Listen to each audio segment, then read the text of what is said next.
阿爷你用啊那路到潮铺嘛，你几个提米阿爷你呢也追了米呢米也跟人家球嘛的，你几个呢？啊阿爷你呢就不怕追了嘛，也就有那萨拉嘛阿德后萨拉的啦，阿有呀追了没？哎老好和不啊 ACY 阿有嘛，在古有不用来红路米呢当然呢嘛的。แต่มีเนี่ยอายุเนี่ยคุณลูกกูชอบมายุจีที่ก็รู้ว่าอันที่มามีเยอะบุเยอะต้องเวลเนี่ยที่กูรู้ว่าจะเกิดมาแล้วก็ขอสวัสดีพี่น้องที่กำลังรับชมอยู่ในตอนนี้นะครับก็วันนี้ก็มีความยินดีที่พระเจ้าได้ให้โอกาสแล้วก็ให้เวลามาหนุนใจให้พี่น้องนะครับจริงๆแล้วผมวันนี้ตั้งใจว่าจะใช้2ภาษานะครับผมจะพูดเป็นภาษาอาขาก่อนแล้วค่อยจะพูดเป็นภาษาไทยแล้วอยากจะขอให้พี่น้องอธิษฐานเผื่อผลด้วยเพราะว่าผมกำลังจะฝึกพูดภาษาอาขานะครับแล้วก็ภาษาไทยด้วยเพราะผมจะใช้ทั้ง2ภาษานะครับแล้วก็เลยอยากจะให้พี่น้องอธิษฐานเผื่อผมด้วยเพราะว่าปกติแล้วผมก็จะใช้แค่ภาษาเดียวก็คือภาษาอาขาแต่วันนี้ผมจะลองใช้2ภาษาดูเพราะว่าผมคิดว่าอนาคตเนี่ยผมต้องใช้ทั้งภาษาอาขาแล้วก็ภาษาไทยนะครับอายุนี้อยู่ว่านาลุงคุณเลือกบิสิบิกาหมอมยาตียุ่งเจียงอาขาต่อเขาไทยต่อแล้วคุณลุงไงเลยด้วยอาขาต่ออยู่ที่เหนียวเนี่ยไทยต่อแล้วคุณลุงไงมาไทยต่อหน้างาเธอหน้ามันไงชื่อเนี่ยหน้าไงจอลุเลยหน้าเธอมีเนี่ยเธอก็ไอ้ยามเธอยามสูงเนี่ยที่ก็รู้ว่าอายุนี้เนี่ยก็อยู่กาตัดเลี้ยวเนี่ยนางาคนนี้ไงโจแล้วคุณลุงไงโจลิมาแล้วคุณลุงนี่ถามมาหน้าอาคาต่อคนนี้พยังไงโจยสิหน้าไทยต่อคนนี้พยังไงโจยสิจิมิงาหน้าอาคาต่อแต่คนนี้ไงชื่อละยันนี่หน้าไทยต่อคนนี้ไงชื่อละยันนี่จิมิเนงาแล้วคุณลุงจังอะไรน่าไทยมีของโจลุมีเนี่ยน่าเมียที่ป้าซาเดน่าไทยต่อแต่สุมีเนี่ยรออะไรอย่างเงี้ยน้องเชื่อเดน่าไทยต่อแต่เมียสุงะน่าอาคาต่อมานี่อาคาต่อแต่สุงน่าอายุมันเท่านั้นนะมาอุเล่หลุงน่ามีเนี่ยงาอินคือการดูแลเนี่ยแต่หัวจีล้อมไทยต่อเนี่ยคนนี้ไงขาดอนนี้คนนี้แง่คุณรู้เนี่ยจบมาแล้วคุณรู้เรื่องทะเลนะที่มีเนี่ยอายุเยอะคุณรู้บิสิบิกามาดีก็อยากจะแจ้งพี่น้องที่กำลังรับชมอยู่ตอนนี้นะครับก็ที่ผ่านมาก็ผมจะใช้แค่ภาษาอาขาแต่วันนี้รู้สึกว่าพระวิญญาณเล้าใจผมให้ใช้ภาษา2ภาษาก็คือภาษาอาขากับภาษาไทยทำไมผมต้องมาใช้ภาษาไทยก็เพราะว่าผมเห็นว่าแม้แต่ชนเผ่าอาขาผมที่เกิดในประเทศไทยเขาได้เรียนหนังสือไปโรงเรียนของประเทศไทยและทีเนี้ยเขาได้เรียนภาษาไทยและทีเนี้ยเขาไม่ได้ใช้ภาษาอาขาซะส่วนใหญ่ก็เลยเขาก็เลยฟังภาษาอาขาหรือภาษาชนเผ่าไม่ค่อยที่จะเข้าใจผมก็เลยถือโอกาสนี้เนาะถือโอกาสนี้มาฝึกพูดเป็นภาษาไทยเพื่อที่จะเป็นพรให้กับชนเผ่าอาขารุ่งหลังๆที่กำลังเรียนหนังสืออยู่นะครับก็เลยอยากจะให้พี่น้องอธิษฐานเผื่อผมด้วยนะครับอินุเจียดมาที่ก็รู้ว่ายุกล่านะก็จีก็ก่อนเนี่ยยุกล่างาและน้ำจงจีก็ก่อนตาเลี้ยวเนี่ยที่ก็รู้ว่ายุกล่ามาอย่างเงี้ยจงจีน่าก็จีจังงาและน่ายอชาจีจังจีก็ก่อนตาเลี้ยวเนี่ยยอชาจีและน่างาหัวรู้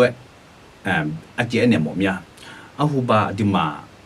จงจีและที่ก็เธอหมดเนี่ยจีจ้ามีก็ก่อนตาเลี้ยวเนี่ยคนนี้จงจีจ้าละน่า或者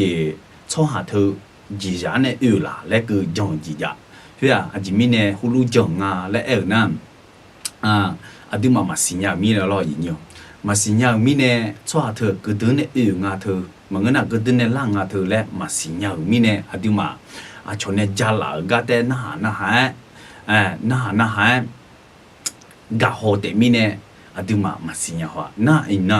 jong le ga tha yo cha yi jong ga emole hua atia mana chwa za te ga thna amyo ne la ma nga mi yin ne be nga le hulu homo patan ne yo cha yi jong cha ge na bao ya nga yin yo bao yu ya nga le na a hu ba di ha chwa the amyo ne la le hulu jong mi ne aduma modo tha jiza lwa aphe ma polo hulu pi tha na inang Adam ye mangena miye sinyalo sampa Yesu sinyalo ne adima ye bu ye dong ya zong ti jo cho ha tha mi ye ayo shi yu du ni be nga la adima ya sinyang ti jo adima mo dong aphe ho phu nya lao ne adima mo dong o shaka la ji ya la nga na de mi ne jong bao de ga the ya nga na de mi ne khaliza tha yo ha ma se khwa la de mi ne emelo mi ye shi yu ne be tha me le hu le a tha mi ne นางไทยตอนเนี่ยอาจารย์ชนเนี่ยวันนี้เราจะมาดูในหัวข้อที่ว่าลิเดกอำนาจหรือลิเดกหรืออำนาจลิกอำนาจการเชื่อความจริงในหัวข้อนี้เราจะเห็นว่าถ้าเรารู้จักความจริงหรือถ้าเรารู้ความจริงแล้วเนี่ยเราในตรงนี้เนี่ยในข้อนี้หรือในสิ่งนี้เนี่ยมันจะมีลิเดกก็คือผมยกตัวอย่างง่ายๆก็คือเมื่อก่อนเราไม่รู้ว่ามนุษย์เนี่ยมาจากไหนแต่เรารู้แต่เพียงว่ามนุษย์เนี่ยมาจากสัตว์ก็คือลิงก็คือวิวัฒนาการมาจากลิงนี่คือความจริงที่วิทยาศาสตร์เขาสอนเราแต่ความจริงอีกมุมมองหนึ่งก็คือความจริงจากพระวจนะคำของพระเจ้าก็คือมนุษย์เนี่ยมาจากพระเจ้าก็คือพระเจ้าได้สร้างเราด้วยดินและพระเจ้าได้สร้างตามพระฉายาของพระเจ้าถ้าเรายังไม่รู้ความจริงในข้อนี้เราก็คิดว่าเรามาจากลิงวิวัฒนาการมาจากลิงแล้วเราก็ดูตัวเองว่าเราเป็นสัตว์อย่างนี้เนาะเป็นต้นเนาะแต่ในเมื่อเรามารู้ความจริงก็คือเรามาจากพระเจ้าเรามาจากสิ่งที่พระเจ้าทรงสร้างก็คือพระเจ้าสร้างตามพระฉายาของพระเจ้าเราก็จะมองตัวเองให้มีคุณค่าเนาะนี่คือความจริงที่เราได้รู้จากพระวจนะคำของพระเจ้าแล้วเราได้เชื่อตรงนี้แล้วมันจะมีฤทธิ์ในตรงนี้ก็คือจากที่เราเคยดูถูกตัวเองจากที่เราเคยไม่ให้คุณค่ากับตัวเองแต่ปัจจุบันเราจะไม่มองอย่างนี้แล้วเพราะว่าเรามีคุณค่าเราเป็นผู้ที่ถูกสร้างมาตามพระฉายาของพระเจ้านี้เป็นต้นนะครับอินเนอร์ที่ก็รู้จงเกิดแล้วมายศชาจีจงเป่าและก็คนตาเลี้ยวเนี่ยน่ามาจงเกิดมีนั่นเนี่ยอดีมาที่ก็รู้ต่อชาติพิยุน่าหายมาดีต่อชาติพิยุน่าอดีอุดุทางนึงมาและคู่แม่ก่อนที่เราจะเข้าสู่การแบ่งปันเราไปฟังเพลง1เพลงเพื่อที่จะเตรียมใจของเรานะครับในเพลงนี้มีชื่อว่าหัวใจ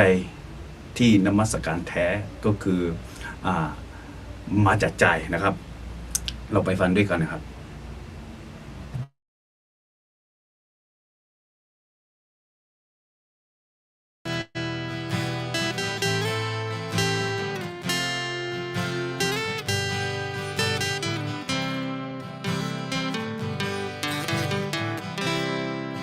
ชาติสานาเงมีเจียงเดียาวแน่งาเตลามา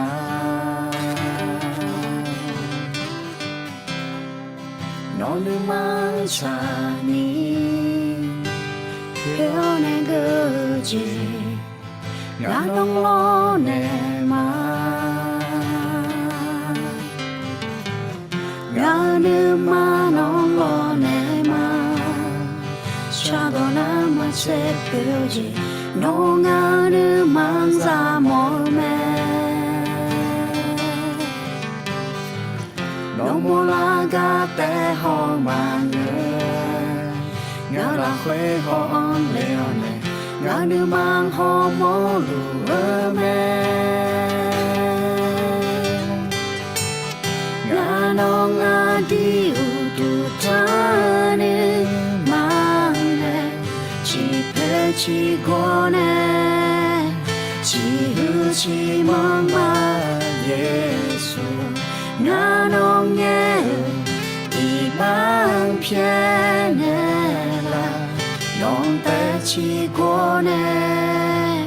chi hu chi mang ma Yesu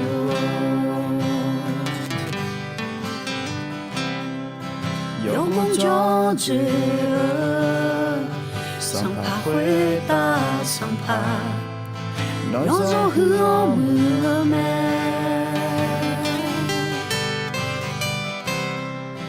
ngã nước ma xa la ngã khá đeo quê cơ ni nông ta u tu trang ma ngã nước ma nông lo nè ma cha đồ na ma che phiêu chi nông ngã nước mang ra mồ mê nông mô lang ca tế hồ mà người ngã là khuê hồ ong đeo nè ngã nữ mang hồ mô lù ơ mê ngã nô ngã đi u tu cha nữ mang nè chỉ phê chỉ gô nè chỉ hư chỉ mang mà Giêsu ngã nong nhé y mang phe nè la nong ta chỉ có nè chỉ hư chỉ mong mà Giêsu ngã nong ngã đi u tu ta nè mang nè chỉ phê chỉ có nè chỉ hư chỉ mong mà Giêsu ngã nong nhé y mang phe nè la non ta chỉ có nè chỉ hư chỉ mong mà Giêsu non ta chỉ có nè chỉ hư chỉ mong mà Giêsu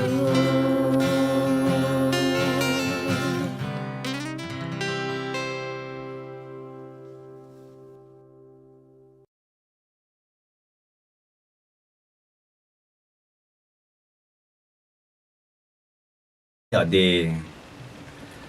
ai nhỉ cái họ lui yoga na lui tao chọc puma de yoga na lui tao chọc puma thế sao galamia la lẽ họ ni bốn họ lỡ de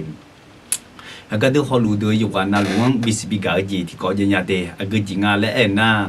ni sọ na zagu yobu ya me de acy zagu yobu ni sọ nè na đồng bé nè ayoma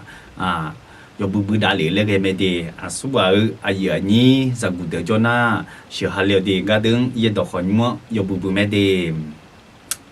ขอใช้เวลาตรงนี้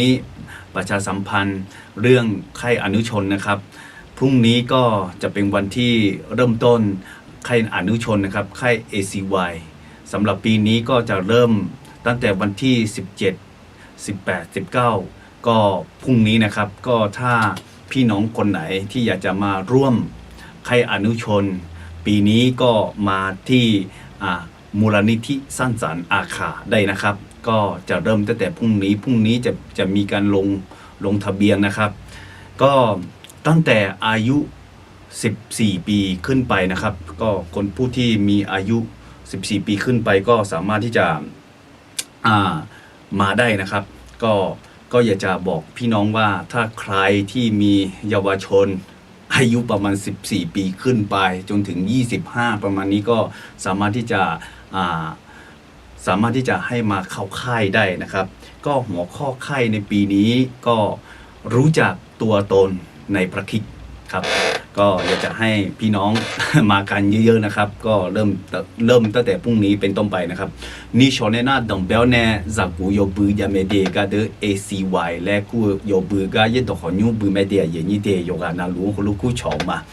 อีนังอดีมาที่ก็รู้จงมาอย่างนี้แห่งนั้นสิทธิปุไพปุมาอย่าจ่อยน่าสลามาอัดเดอร์หัวสลาไดลาเมเดียคือยามละคุยอินนังน่าโยมาจากกูโยบือและหุ่นดูไม่แน่ว อายุมาล้านยาวมีแน่อายุอย่ามาล้านยาวมีแน่งาดังล่ามาดี我是รัวงายุจีน่า你到你好似到你จีไงและเรื่องไทยอย่างเงี้ยไทย好似ไทย到好อาคาดงาอาคาดจีทิ้งไงแน่好似ไทย到ไงเลยงาก็ดึงอาจจะมีในคุณลุงไงล่างาและน่ะคือดึงอย่างนี้เนี่ยที่ก็รู้ว่าอยู่กับล่างก็ไงจอเดียวเปล่าล้อน่ะอาคาถิ่นน้องล้อเขาเย่หลังนี้พออีดูเนี่ยยังไงที่เจ้าคนนี้ชอบคนนี้กึ่งหลังปีนี้นี่แหละคุณลุงนี่ทำมาไทยต่อถึงไงยังดื้อมาชามันก็ยังอย่างเงี้ยไงจอแล้วแต่ทุกคนละก็พังไงจอมีเนี่ยก็เขาเย่อายุเขาเย่แม่ละน้อยทันอย่างดีนะมีเนี่ยกึ่งหลังชาชนเนี่ยแล้วรู้คุยจอดี แต่มีเนี่ยเขาด้วยบิสิบิกามาก็อยากจะขอพี่น้องอีกครั้งหนึ่งนะครับก็อยากจะให้อธิษฐานเผื่อผมเพราะว่าคืนนี้ผมเตรียมใจว่าจะพูด2ภาษาครับผมจะพูดเป็นภาษาอาขาก่อนแล้วค่อยจะมาพูดเป็นภาษาไทยผมบอกอย่างนี้เลยนะครับคือภาษาไทยเนี่ยมันไม่ใช่ภาษาหลักของผมแล้วมันยากมากเลยที่จะพูดเป็นภาษาไทยผมยอมรับว่าภาษาไทยเนี่ยเป็นภาษาที่ผมพูดยากมากเลยแล้วก็ผมก็พยายามที่จะฝึกพูดนะครับแต่ยิ่งเรามาแบ่งปันอย่างเงี้ยเอาพระวจนะคำของพระเจ้ามาแบ่งปันอย่างเงี้ยมันก็ยิ่งยากไปใหญ่เลยแล้วพูดเป็นภาษาขาแล้วมาพูดเป็นภาษาไทยนี่ ผมสมองผมนี่คือทำงานแบบแทบจะไม่ไหวนี่ครับก็อยากจะให้พี่น้องอธิษฐานเผื่อผมคิดว่าไม่มีอะไรที่ทำไม่ได้ถ้าเราคิดว่าถ้าเราไม่ยอมแพ้หรือคิดว่าพระเจ้าจะช่วยเราพระเจ้าจะใช้เรามันอยู่ที่ว่าเราจะให้พระเจ้าใช้ไหมนะครับแล้วก็มีสิ่งหนึ่งที่ผมอยากจะหนุนใจแล้วก็อยากจะให้กำลังใจพี่น้องก็คือถ้าสมมุติว่าเราเกิดมาเป็นชนเผ่าแล้วเราต้องจำเป็นต้องใช้ภาษาไทยหรือภาษาอังกฤษหรือภาษาอื่นก็ตามเราอย่าไปอายที่จะพูดออกมาเนาะไม่มีใครหรอกที่เกิดมาแล้วพูดเป็นทุกคนต้องฝึกแล้วก็ค่อยที่จะไม่ใช่ฝึกฝนแล้วก็ค่อยที่จะพูดเป็นไม่ใช่อยู่ๆปุ๊บ พูดเป็นอย่างนี้ไม่มีนะครับก็เลยผมอยากจะหนุนใจทุกคนนะครับอินเนอร์โยกานาลุงคุณรู้ว่าคุชมาเดเมวพอเลกาตุงากุลาที่ปูชามาผมจะอธิษฐานก่อนนะครับอาดัมยูโนกุลาจะเชื่อมาเดนิวจิกว่าที่มีก็ได้ยาอุ่นลีมีเนี่ยอาดัมยูแห่นิวจิงามายองมีชาจีนอลาเกเนตมาดอยาสุมลาอาดัมยูแห่ยาจะโชว์เธอนมือโชสาลานจนเนชื่อเนี่ยหรอพระบิดาเจ้าวันนี้คืนนี้ขอบพระคุณพระองค์ที่พระองค์ทรงมอบเวลาให้กับข้าพระองค์ทั้งหลายได้มาศึกษาพระวจนะคำของพระองค์ขอพระองค์ทรงประทานขอประทานที่จะพูดภาษาขอให้พระองค์ทรงประทานความคล่องในการใช้ภาษาขอพระองค์ทรงนำในค่ำคืนนี้ที่จะสามารถที่จะแบ่งปันหรือสามารถที่จะพูดให้เข้าใจเสร็จแล้วก็สามารถที่จะเป็นพรให้กับผู้ที่เข้ามาฟังอาดัมเยอะตัวมีแน่นอนละเวอันเนธรรมาและดอตอหลุสัมภัยสุจมิเวชามาอธิษฐานในนามพระเยซูคริสต์เจ้าอาเมนเราจะไปด้วยกันนะครับที่ก็รู้อีมาเดมีเยอะญี่ปุ่นต่อจงเกมาเดน่าอย่างนี้ที่นั่นน่ะงานยี่ตรงเงี้ยมีเนี่ยอย่างไรเนี่ยแหละคุณรู้ทำอยู่เนี่ยละเดงานอาคาตรงเงี้ยคือแต่เงี้ยแต่มาว่าเดี๋ยวคนนี้เขาจีไทยตรงเงี้ยคนนี้เดนั่นมีเนี่ยอาคาตรงเนี่ยเงี้ยคือดอกยูพายรู้คุณรู้เงี้ยแต่มาเดตั้งมีเนี่ยอยู่จีอย่างเงี้ยมันเงี้ยแล้วบิสิญญาหมมีเนี่ยมาเดน่าก็เดินไทยช่วหาพอรู้จนนะคนนี้โยมเอานี่บิวชอก็ดูเด็กมีเนี่ยก็ได้บททางอะเดพระเจ้าเตรียมทุกอย่างไว้สำหรับเราเสมอครับก็ขอบคุณด้วยนะครับ ให้กำลังใจมากเลยครับมีเนี่ยที่ก็รู้เลยมาเดงก็พออีกที่อยู่ดาวเดเราก็จะมาดูด้วยกันวันนี้เราจะมาดูหัวข้อฤทธิ์อำนาจการเชื่อความจริง你这个几个讲呢，做个人啊来呢，要查经讲保และคุณด้วยย่ามานะงาคุณด้วยจะเหลือเดือที่เดือคือมายูหาดูมาเย่เดือจะสมเช่นนี้ละคุยคุณด้วยทำไมโนมายอชายอดอจิงสิญญาเงยอชายอดอจีโนมังผู้เพียเนี่ยละแม่เลยอาดูมายอชายอดอยังมาสิญญาเงเดม我们讲阿弟嘛，讲来他，阿弟还没懂打了呢嘛哎，的一的讲打了呢嘛哎，我们讲阿弟嘛讲来他，那弟嘛新年啷个，我姐阿弟表姐要参加新年啷个哦，葫芦郎啊，来呢阿弟还会教，然后嘛表呢普遍的啷个。那后面呢要参与讲包เลยไอ้ที่ก็ก่อนตัดเร็วเนี่ยจบกันแล้วเลยวันนี้เราจะมาเรียนรู้เรื่องมาดูในหัวข้อฤทธิ์อำนาจการเชื่อความจริงในข้อพระคัมภีร์ยอห์นบทที่8ข้อ32ได้กล่าวไว้ว่าและท่านทั้งหลายจะรู้สัจจะและสัจจะจะทำให้ท่านทั้งหลายเป็นไทยเนาะในที่นี้ในข้อพระคัมภีร์นี้ได้กล่าวไว้ว่าเราจะรู้จักสัจจะในที่นี้ก็คือความจริงเนาะถ้าเราได้รู้ความจริงแล้วความจริงเนี้ยจะทำให้เราเนี่ยเป็นไทยก็คือไม่ได้เป็นทาสก็คือเป็นไทยชีวิตเราเนาะเราอาจจะเชื่อในสิ่งที่เป็นคำโกหกของซาตานเนาะแล้วพอเราได้รู้พระวจนะคำของพระเจ้าได้มาดูจากมุมมองของพระเจ้าแล้วมันจะทำให้เรารู้จักความจริงแล้วเราจะทำให้เราไปถึงบางอ้อที่จริงแล้วเป็นแบบนี้นี่เองนี่คือลักษณะที่พระคัมภีร์ได้อธิบายไว้ก็คือถ้าเรารู้จักสัจจะก็คือความจริงเนี้ยจะทำให้เราเป็นไทยอย่างเช่นเรื่องอะไรเนาะเดี๋ยวเราจะไปดูด้วยกันเนาะ阿弟嘛，要查要东西样个嘞，啊，胡子啦个，阿弟嘛，穿啥头啊，个头呢嘞，阿弟嘛嘛新样话，啊，像那讲的喽，啊，皮到嘛个那，到么到那，阿弟嘛，阿苗那垃圾嘞个呢咩，嘛个那，啊要吃都垃圾嘞个呢咩，阿弟嘛嘛新样话，对，阿弟嘛，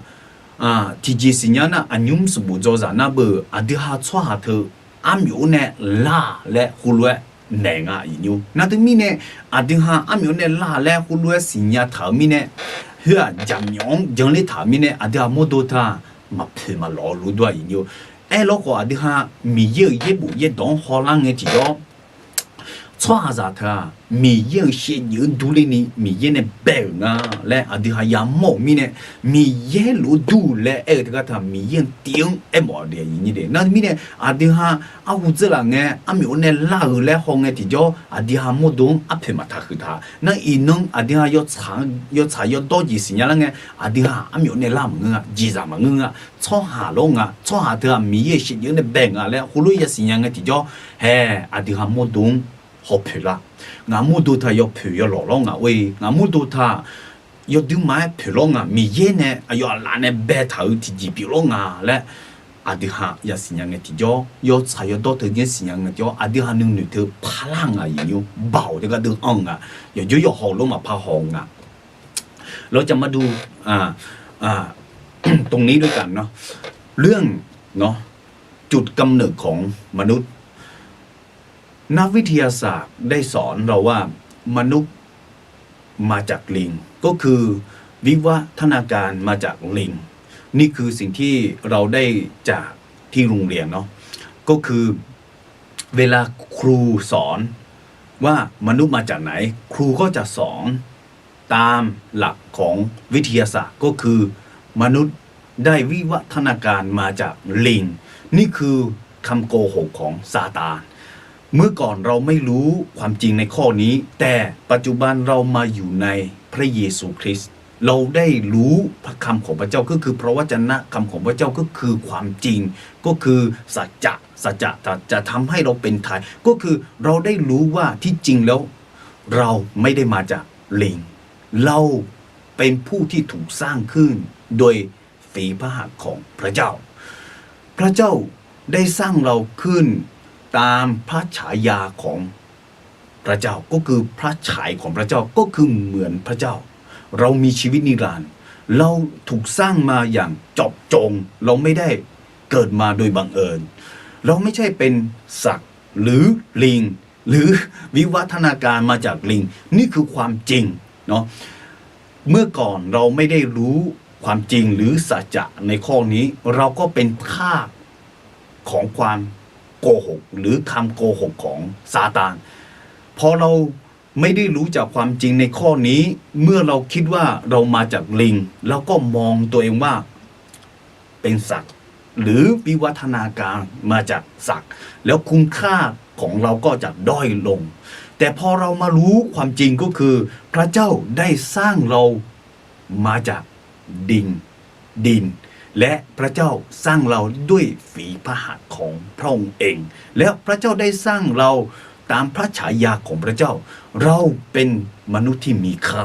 เราเป็นผู้ที่เหมือนพระเจ้าเพราะฉะนั้นมุมมองของเราก็จะเปลี่ยนไปคือจะเปลี่ยนไปยังไงก็คือจากที่เราไม่เคยให้คุณค่ากับตัวเองเราก็เริ่มที่จะมีที่จะเห็นคุณค่าของตัวเองนี่คือความจริงเนาะความจริงที่เราได้รับจากพระวจนะคำของพระเจ้านี่คือความหมายที่บอกว่าสัจจะจะทำให้เราเป็นไทยวันนี้เราจะมาเรียนรู้หัวข้อนี้ก็คือฤทธิ์อำนาจของการเชื่อความจริงมันมีฤทธิ์อำนาจในการเชื่อความจริงในนี้มันจะมีฤทธิ์อำนาจเพื่อที่จะให้เราเปลี่ยนความคิดหรือเปลี่ยนทัศนคติบางอย่างนะครับอธิมาก็ต้องฮอลังไงที่จ่ออามิโอเนล่าหรือและเอไงที่จ่อถึงหัวเบียดเจียวเนี่ยเย็บบูละคุยฮอลังไงที่จ่ออธิมาถึงก็ถึงดอชีนิมอลาแม่ถึงก็ถึงยามยามตองอ่ะแล้วอามิโอเนล่าถึงก็ถึงเดี๋ยวมีเยอะสิ่งเนี่ยเบ็ดถังอ่ะแล้วฮูลูมอลาแม่อีน้องให้ถึงก็ยอชายีจอมเป่าแล้วก็ก่อนตาเลยเนี่ยจงอีเลยถึงก็ถึงก็แต่มาเงือมิชาซาถึงหันจะมีท้าวหงไม่อันนี้จีจ้าไอ้เนาะน่ะจีน้องอธิมา要查验จังละไง要查验เดี๋ยวหาผู้เพี้ยนอะไรจีเปียงอ่ะอันนี้คือแค่ตัวอย่างเดียวก็คือมนุษย์มาจากลิงนี่คือคำโกหกเมื่อเรามารู้จักสัจจะคือความจริงเรามาจากพระเจ้าเราได้รู้แล้วความจริงนี้จะทำให้เราเป็นไทยก็คือปลดปล่อยจากคำโกหกของซาตานแต่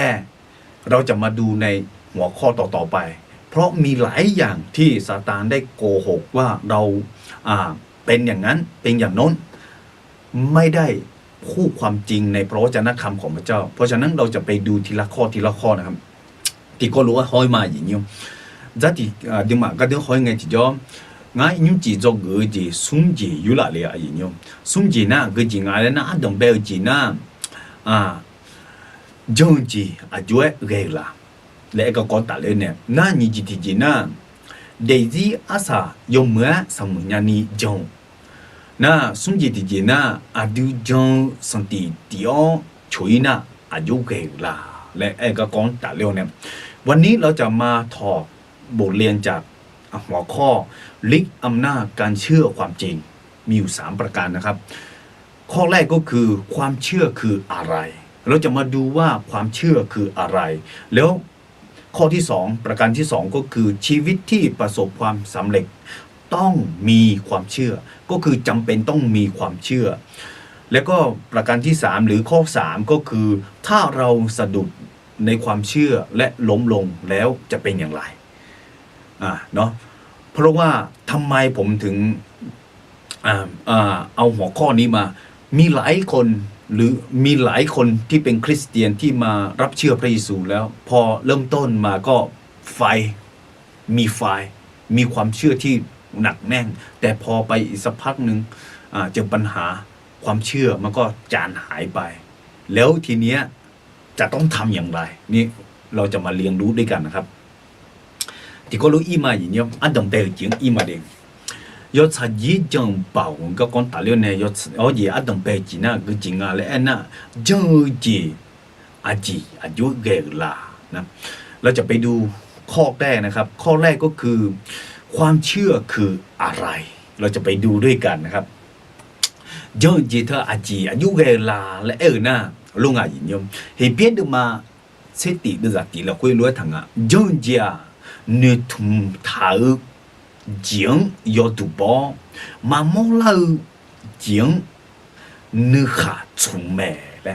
dân gì thế à gì à giúp cái là na à đứa mà nên nhiều thùng thảo khuy tụi huy không có tụi bao cả hồi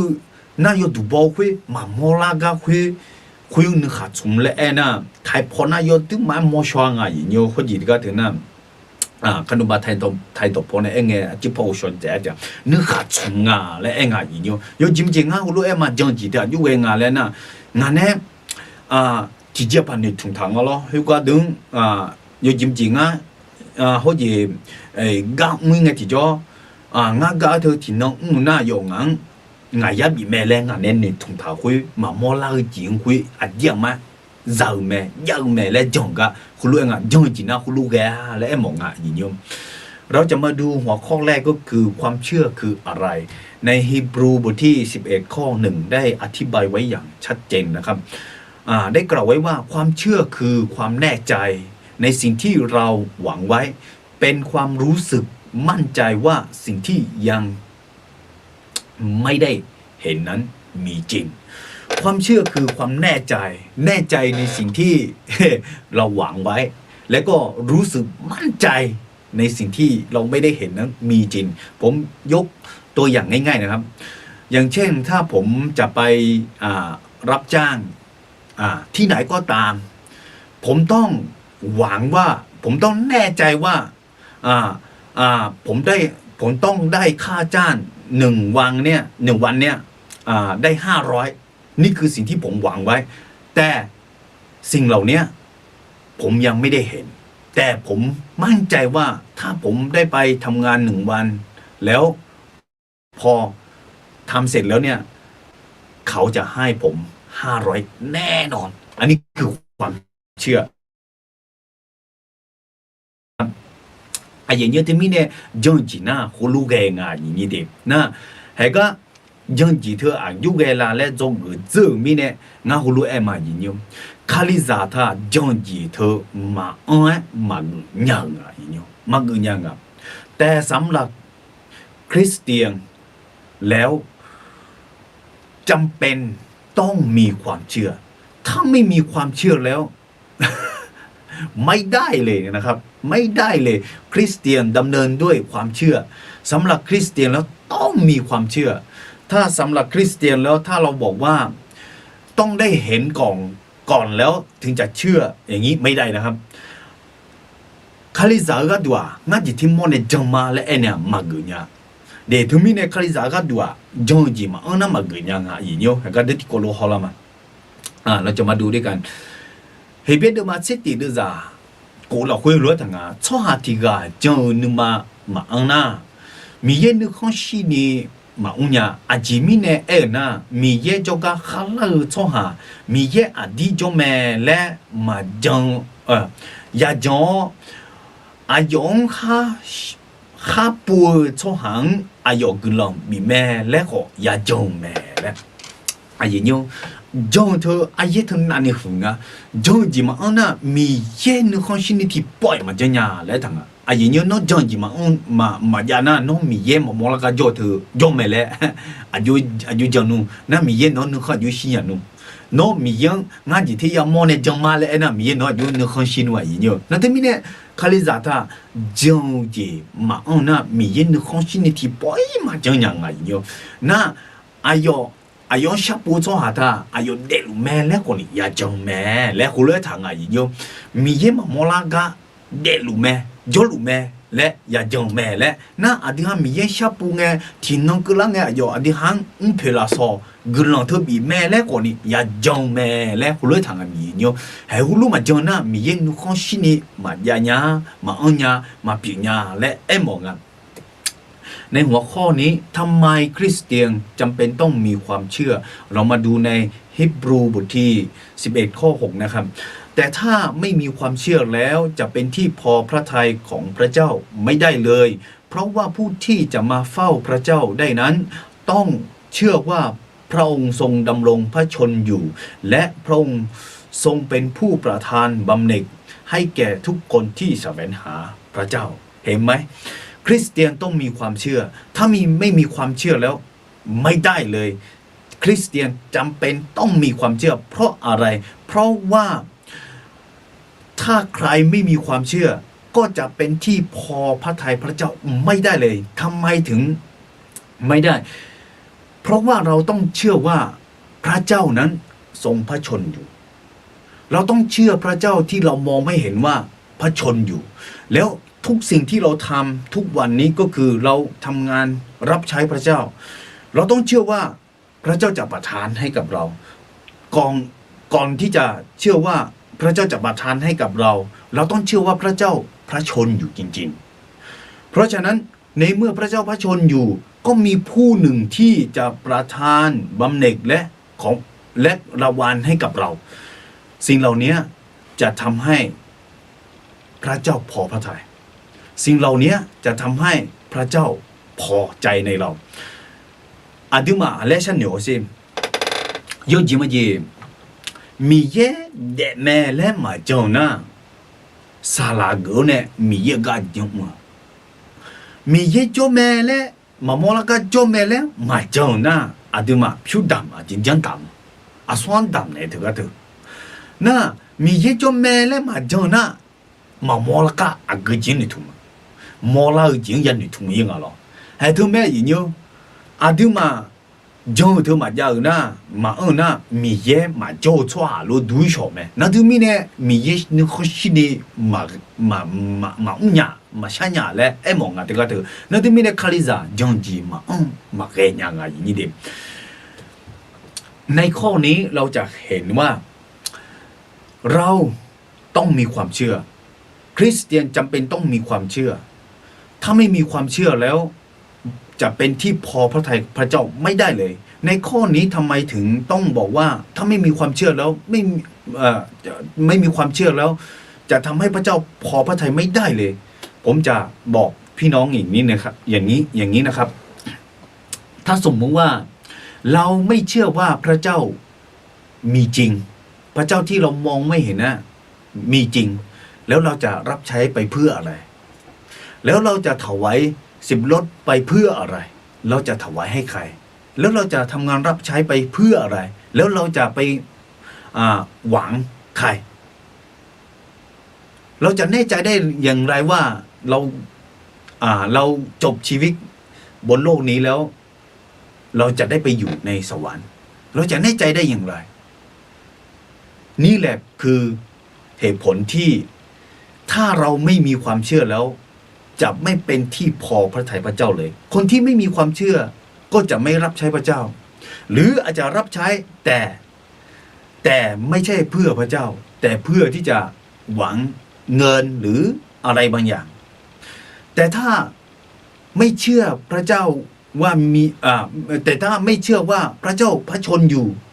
แล้วเราจะถวาย10 รถทำไมถวายเงินทำไมสำหรับคนที่ไม่เชื่อพระเจ้าเขาก็จะไม่ถวายเพราะว่าจะถวายให้ใครจะถวายเพื่ออะไรเพราะฉะนั้นคนที่ถวายนั้นน่ะเขามีความเชื่อว่าพระเจ้าที่เรามองไม่เห็นนั้นมีจริงและพระชนอยู่จริงๆแล้วเชื่อว่าสิ่งที่เรารับใช้อยู่ปัจจุบันนี้ในวันนี้ที่ผมกำลังแบ่งปันอยู่นี้ที่ผมกำลังรับใช้พระเจ้าอยู่นี้พระเจ้าจะประทานบำเหน็จให้กับเราในวันที่เราจบชีวิตบนโลกนี้แล้วเราจะไปอยู่กับพระเจ้าแล้วพระเจ้าจะประทานบำเหน็จให้กับเรานี่คือความเชื่อถ้าเราเชื่อแบบนี้แล้วพระเจ้าก็จะพอใจในตัวเรานี่คือความเชื่อคริสเตียนต้องมีความเชื่อถ้าไม่มีความเชื่อแล้วจะเป็นคริสเตียนไม่ได้เลยคริสาจงจียาเยแม่จงจีมาเยอะหน้าคริสามาเปียเยอะแม่และฮูลเวบิสีเยอะมาอย่างเงี้ยแต่มีเนี่ยอันดับเดียจงจีอายุเวลาแรกของเนี่ยเดี๋ยวจงดูมานะอาจิมีเนี่ยคริสาจงจียาเยอะลาแรกของเนี่ยเดี๋ยวจงดูเยอะมาแต่มีเนี่ยเดี๋ยวนี่จีที่ยังอีมานี่จีที่จีน่ะก็จีงาแล้วนะอันนี้จีที่จีมาอีมีได้เนี่ยงาฮูกาฮูจีที่กูมาอย่างเงี้ยเฮเบียดมาสิติเดือดสุ่มละคุยแล้วทางนั้นอาดูจงมีเนี่ยเดมีเยอะตอนเนี่ยเดเบลงั้นสิติบุกมาอาดูจงมีเนี่ยมีเยอะตอนเนี่ยเบลแม่และอุโชมาและไอ้ถามแม่คุยมีเนี่ยมอลาเจียมอลาจีเนี่ยดูละแม่และจงบัดเนี่ยก็ดูเยอะมีเบลู อีมาลาชาตก็เธอมีเย็นในเบลแม่และอดีมาจังมาแล้วอดีอันนึงจังมาจังนู่นเธอก็เธอเขาหยิบช่องหาคนนี้มีคนในดูละเธอก็เธอก็จะก็ดูยาเธออายุเสือดูละแม่อายุเปลี่ยนดูละแม่แล้วคนรุ่นหนึ่งน่าคนรุ่นหนึ่งน่ะอดีมีเยอะมาทำมั่งอย่างนี้อาจจะมีเนี่ยงานเลยนะมีเย็นในเบลและอดีมันหนึ่งมีเนี่ยนั่นที่มีเนี่ยมีเย็นข้อชี้นี่มาเกี่ยงมาอย่าง那后面呢，阿弟哈讲把他呢，米这个头米烟的白，买来讲，别路哈耳机，这咋到头米烟的比呢了，买来阿弟讲米呢，米烟起后起忙啊，米烟头忙啊，那头米呢米烟哎哟，好似咯米烟哎哟，的喊你好凶啊，来葫芦毛浪啊，头米呢卡里咋他讲几嘛，嘛个样啊，อีโยเราจะมาดูในข้อนี้นะครับฮีบรูบทที่11ข้อ3ได้กล่าวไว้ว่าด้วยความเชื่อเราจึงเข้าใจว่าพระเจ้าได้ทรงสร้างจักรวาล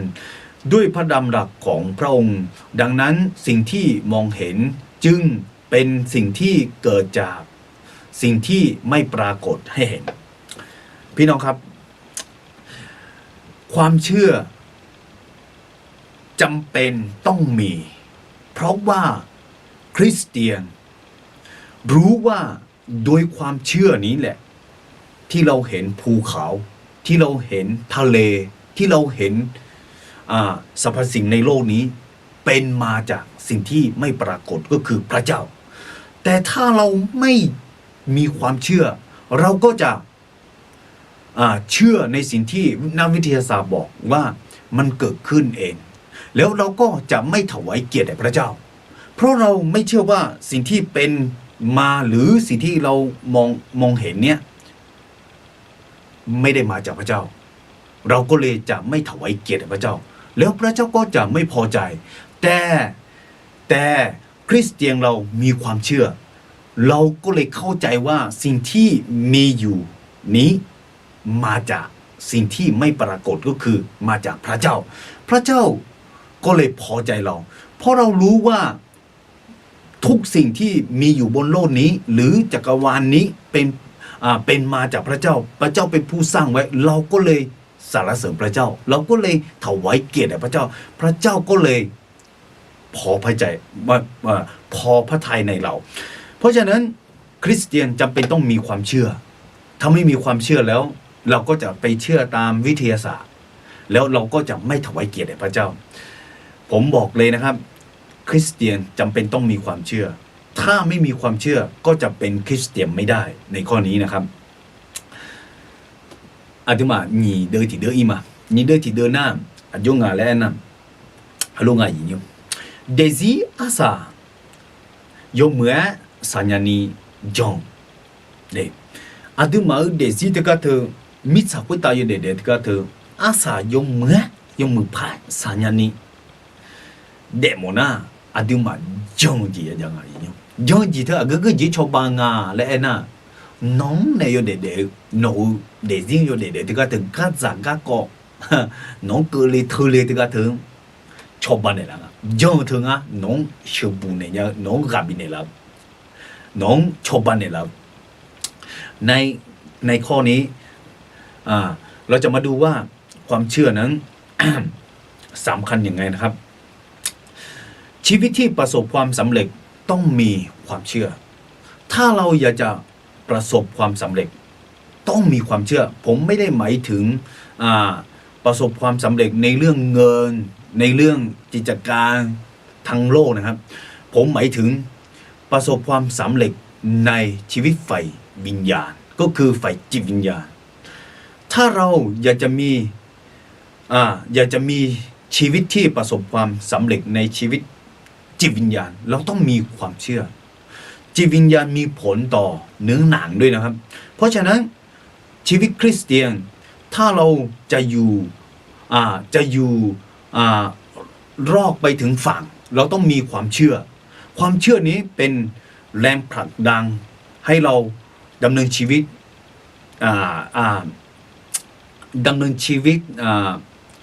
ท่ามกลางอุปสรรคและท่ามกลางปัญหาเพราะความเชื่อนี้จะเป็นแรงกำลังให้เรานั้นสามารถที่จะทนต่อสภาพ หรือทุกสิ่งทุกอย่างได้เพราะฉะนั้นเราต้องมีความเชื่อไอ้เนี่ยก็ดูฮอลามาอดีฮาจงเตอมายานาอดีฮาช่วยเนี่ยแม่ยิงอยู่นั่นมีเนี่ยอาสาสามุญญานี้อดีฮาจงจียามีเนี่ยเขาก็ดูฮอมาฟิลิปปินส์มาตีเดือดกูละคุยหัวเรือทางนอมาละคุยกายมือจีดำเบลกาเยซูคาลิอันนั้นตัวนี้คือเด็กก็คือลือจีเดียแล้วงั้นจงมาแล้วทางไอ้เนี่ยน้องเดซี่อาสายมือสามุญญานี้นึกจอนเถอะก็เถอะอันนั้นนี่ไอ้หึงอะไรนะอาดามีเย่โนเดซี่ละคุยมือจีดำเบลแล้วไอ้เถอะก็เถอะอายุน้องดำเบลเนี่ยหูเบียดเจ้าเนี่ยบาดอาสาสังเกตน้อยอยู่อาชังเกลีแหละกูรู้มั้งเงี้ยอย่างเงี้ยเฮก็ต้องฟิลิปปินส์เดิมาตีเดือดกูละคุยง่ะอาดัมเย็นน้องมาละคุยกายมือจีดำเบลกาเดเยซูคาลิอันนั้นก็นี่ก็ถือลือจีเดียแหละกูรู้ทั้งอ่ะเอลิวน่ะสัมภามีเย็นน้องสัมภาเยซูบิสิญญาลอายุบิฮักอายุสายุบิฮักก็เนี่ยข้าหูจีเจ้าเนี่ยน้องคาลิซาปิลาเจอนะสัมภาเยซูจะคาลิอันนั้นก็นี่อายุชื่อก็เนี่ยแม่และอายุคุณรู้ทางอ่ะยอดูปอมาและเคยพูดเนี่ยคุณรู้ทางอ่ะน้องคนนี้ยอดูคุณรู้อย่าบ่อยเนี่ยน้องเดซี่ละคุยอาจีก็เลยเธอเลยคนนี้มีเยอะมือเจ๊ยีเล่มทำแม่และน้องคุณรู้อย่าจังแม่มีเยอะน้องดังเบลท่าอยู่มือจีเบลท่าคุยอาสาสังเกตสัมภาเยซูอันน้องคนนี้ชื่อก็แม่และน้องคุณรู้อย่าจังแม่เนี่ยจังเงี้ยที่จังน้องเดซี่ละคุยเบาอย่าแม่เนี่ย保护农学呢啊咩？保护你将机会农查上突破呢农修补呢老咩嘢ในพระคัมภีร์ฟิลิปปีบทที่1ข้อ6ได้กล่าวไว้ว่าข้าพเจ้าแน่ใจคำว่าแน่ใจนี่คือความเชื่อนะครับเมื่อกี้เราได้อ่านในพระธรรมฮีบรูบทที่1ข้อ1ว่าความเชื่อคือความแน่ใจนะครับเพราะฉะนั้นในที่นี้ในข้อนี้ได้เขียนไว้ว่าแน่ใจนี่คือก็หมายความว่าความเชื่อนะครับข้าพเจ้าแน่ใจอย่างนี้ว่าพระองค์ผู้ทรงเริ่มต้นกลางดีไว้ในพวกท่านจะทรงทำให้สำเร็จจนถึงวันแห่งพระเยซูคริสต์เพราะฉะนั้นเราต้องเชื่อว่าพระองค์ผู้ทรงเริ่มต้นกลางดีนี่คือพระเจ้าได้เริ่มต้นกลางดีก็คือนำเราได้มารู้จักพระเยซูได้มารับเชื่อพระเยซูแล้วมาเป็นคริสเตียนหรือมาเป็นลูกของพระเจ้าแล้วนะพระเจ้าจะนำเราไปถึงวันของพระเยซูก็คือวันที่พระเยซูเสด็จกลับมาไม่ใช่พระเจ้านำเรามารับเชื่อพระเยซูแล้วพระเจ้าก็ปล่อยให้เราเนี่ยดำเนินชีวิตเองไม่ใช่นะครับเราพระเจ้าสัญญาว่าพระเจ้าจะนำเราไปถึงวันของพระเยซูคริสต์เราต้องเชื่อแบบนี้นะครับเราต้องเชื่อว่าพระเยซูหรือพระเจ้าจะนำเราจะอยู่กับเราไม่ว่าเราจะเจอปัญหาหรืออุปสรรคที่ถักถมเข้ามาในชีวิตเราต้องเชื่อว่าสิ่งเหล่านี้พระเจ้าอนุญาตให้เกิดขึ้นกับชีวิตเราเนี่ยพระเจ้ามีพระประสงค์หรือพระเจ้ามีแผนการที่ดีกว่าเราต้องไว้ใจในพระเจ้าเพราะเราต้องเชื่อในพระสัญญาของพระเจ้าว่าพระเจ้าผู้ทรงเริ่มต้นกลางดีไว้ในพวกท่านหรือในตัวเราจะทรงทำให้สำเร็จจงถึงวันแห่งองค์พระเยซูคริสต์นี่คือความเชื่อที่คริสเตียนต้องมีถ้าเราอยากจะประสบความสำเร็จในชีวิตเราต้องเชื่อในพระวจนะคำของพระเจ้าในข้อนี้ขอให้เชื่อนะครับเธอมีในอดีมาก็คืออย่าจังแม่อากูจิกุเลเธอเลยคนนี้เดนะไงแค่ปลูเนี่ยไอ้ถ่ายก็ที่ปุ๊บพอหอยมาอย่างนี้ก็รู้ไอ้ทางงานอยู่อายุไอ้ทางงานและไอ้นั่นฟิลิปปินส์มาเดี๋ยวจะเชื่อสุ่มละคุยรู้ทางงานกับบินเอลาเขาเลี้ยงเว่งานต่อตลุเนี่ยฉันยามาแล้วรู้ทางงานกับบินเอลาเขาเลี้ยงเว่งานดอกตลุเนี่ยฉันยามาแล้วนะเนี่ยแต่มาเงยอย่างนี้ก็ตัวเอ็มหมอนะ ရှာဇုံကိုနိဒါညာမာလဲမောင်ကရှာဇုံတကတော့အဂကြီးကလေးထလေကိုနိစံပါယေဆုငါနဲ့ဂျောမဲလဲငါတာချူမာလဲငါတာညာမာလဲစံပါယေဆုငါဒါချူနိကဘီနေမာလဲဟုတ်ကြီးကဘီနေမဲလဲခုလွဲငါဂျောမာငါတာညာမာလဲနော်ခုမူဂျောငဲနော်နဲနော်မာဒါချူဆိုင်တီဂျီမာယာယင်းနော်ရှိကကဒီနော်ဒါဖမဲဒါချူမဲရှိနော်ကိုနိနော်ကတော့ဂျီဂျူပြုမဲဟဲ့ခလွဲဒီလငါယင်းနော်မီနဲ့နော်ဂျောဂျီတကတော့ဒေ哦，那侬得自己个头阿啥什么样啊？那头将就别在就那，啊，前面呢俺头一个嘞头嘞下来呢，别在这那侬阿什么怕什么样没有？那后面呢，侬将就一讲呢，上排耶稣侬来做咩？侬修个咩嘞？侬也讲啊，啊有。后面呢，和得爱么那，啊对嘛也做个那，啊对嘛得自己老会啊几个嘞头嘞可呢，上排送俺来做路呢，啊做俺第三老可呢。ngã ở xã là ta xong phải xuống ăn chịu mẹ lẽ hư tí cứ nó ya chồng mẹ lẽ em mong à hư tí cứ nó chồng na nó chỉ là chỉ là nó thì gì họ là nó chồng chồng nè chuối ni về là nhá chỉ mà ya lẽ ấy thằng gì biểu ngại như thế ชีวิตที่ประสบความสำเร็จต้องมีความเชื่อในข้อนี้เราจะมาดูฟิลิปปีบทที่4ข้อ13นะครับได้กล่าวไว้ว่าข้าพเจ้าเผชิญได้ทุกอย่างโดยพระองค์ผู้ทรงเสริมกำลังข้าพเจ้าเราต้องเชื่อว่าพระเยซูอยู่ในชีวิตเราและพระเยซูจะช่วยเราแม้ว่าเราจะเจออุปสรรคหรือปัญหาอะไรก็ตามพระเยซูจะอยู่กับเราแล้วจะพร้อมที่จะสู้ไปกับเราผมอยากจะหนุนใจพี่น้องอย่างนี้นะครับเมื่อเราเชื่อว่าพระเยซูอยู่กับเราหรือพระวิญญาณอยู่กับเราพระเยซูจะไม่ลักทิ้งเราแล้วไม่ว่าเราจะเจออุปสรรคหรือความทุกข์ยากอะไรก็ตามเราจะไม่หวั่นไหวแม้ความตายเราก็จะไม่กลัวถ้าสมมุติว่าถ้าเราได้ตายจริงๆสำหรับท่านหรือสำหรับเราถ้าเราแน่ใจหรือเราเชื่อว่าพระเยซูอยู่กับเราการตายของท่านก็จะเป็นกำไรเหมือนที่เปาโลได้กล่าวไว้ไม่มีอะไรที่จะมาทำให้เราไขว้เขวหรือสงสัยในความเชื่อได้ถ้าเรามีพระเยซูหรือพระวิญญาณเพราะอะไรรู้ไหมครับเพราะว่าพระเจ้าจะทำหรือพระวิญญาณจะทำให้เรามีความเชื่อในขณะที่ว่าเราอยู่บนโลกนี้แค่เพียงเวลาชั่วครู่ชั่วคราวไม่มีอะไรสำคัญเท่ากับเราได้ไปอยู่ในสวรรค์แล้วความรู้สึกหรือความรู้สึกหรือความคิดของเราเนี่ยจะมีที่สวรรค์จะอยู่กับพระเยซูจะอยู่ที่พระเยซูเพราะฉะนั้นการทุกข์ยากที่เกิดขึ้นกับเราหรืออุปสรรคหรือปัญหาที่จะถาโถมเข้ามาในชีวิตเราแม้ว่าจะเป็นความตายก็ตามเราจะไม่มีความอะไรนะเราจะไม่มีในภาษาไทยต้องใช้คำว่าอย่างไรเนาะเราจะไม่ท้อเราจะไม่ท้อเราจะไม่ละทิ้งความเชื่อเพราะแม้ความตายเราก็สามารถที่จะยอมรับได้นี่คือพระวิญญาณที่อยู่กับเราเนี่ยจะเป็นพยานกับเราว่าแม้เราตายพระเจ้าก็จะรับวิญญาณของเราเนี่ยไปอยู่กับพระเจ้านี่คือความเชื่อ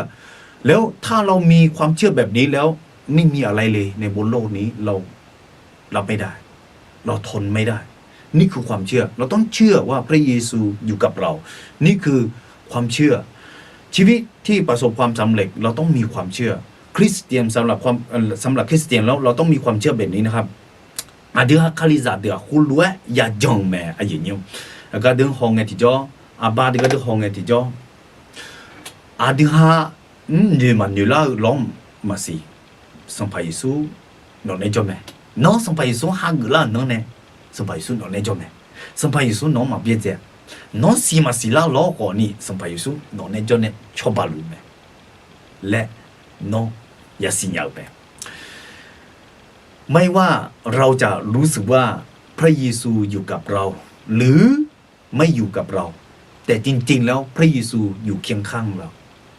และอยู่ในใจเราพระเยซูเฝ้าดูเราทุกวินาทีทุกเวลาทุกสถานที่